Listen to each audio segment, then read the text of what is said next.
قارون حضرت موسیٰ علیہ السلام کے چچا یسر کا بیٹا تھا۔ بہت ہی شکیل اور خوبصورت آدمی تھا، اس لیے لوگ اس کے حسن و جمال سے متاثر ہو کر اس کو منور کہا کرتے تھے۔ اس کے ساتھ ساتھ اس میں یہ کمال بھی تھا کہ وہ بنی اسرائیل میں تورات کا بہت بڑا عالم اور بہت ہی ملنسار و با اخلاق انسان تھا، اور لوگ اس کا بہت ہی ادب و احترام کرتے تھے۔ لیکن بے شمار دولت اس کے ہاتھ میں آتے ہی اس کے حالات میں ایک دم تغیر پیدا ہو گیا، اور سامری کی طرح منافق ہو کر حضرت موسیٰ علیہ السلام کا بہت بڑا دشمن ہو گیا اور اعلیٰ درجے کا متکبر اور مغرور ہو گیا۔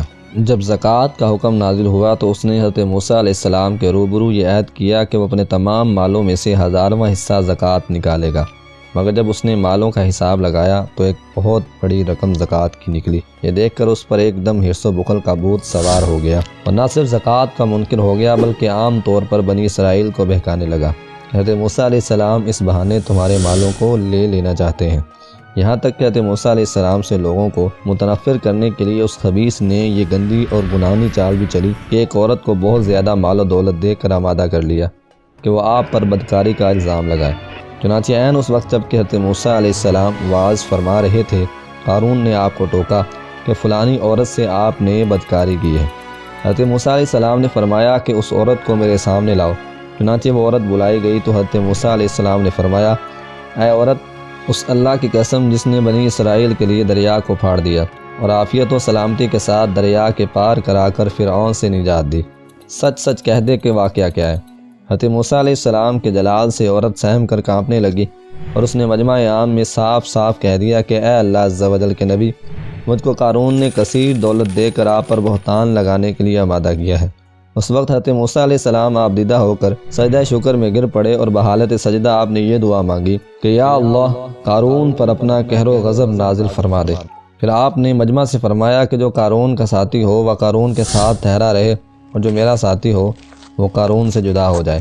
چنانچہ 2 خبیثوں کے سوا تمام بنی اسرائیل قارون سے الگ ہو گئے۔ پھر حضرت موسیٰ علیہ السلام نے زمین کو حکم دیا کہ اے زمین، تو اس کو پکڑ لے، تو قارون ایک دم گھٹنوں تک زمین میں دھنس گیا۔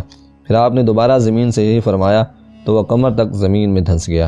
یہ دیکھ کر قارون رونے لگا اور بلبلانے لگا اور قرابت و رشتہ داری کا واسطہ دینے لگا، مگر آپ نے کوئی التفات نہ فرمایا، یہاں تک کہ وہ بالکل زمین میں دھنس گیا۔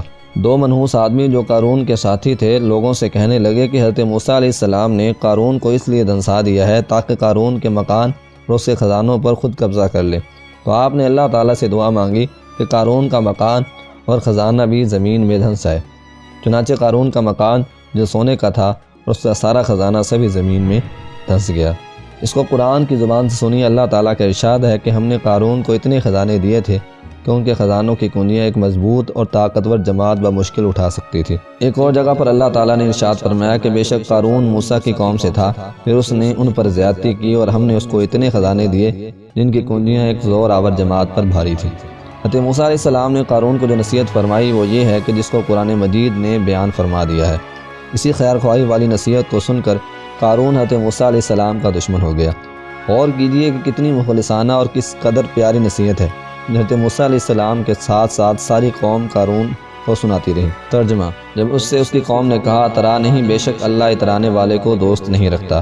جو مال تجھے اللہ نے دیا ہے اس سے آخرت کا گھر طلب کر، اور دنیا میں اپنا حصہ نہ بھول، اور احسان کر جیسا اللہ نے تجھ پر احسان کیا، اور زمین میں فساد نہ چاہ۔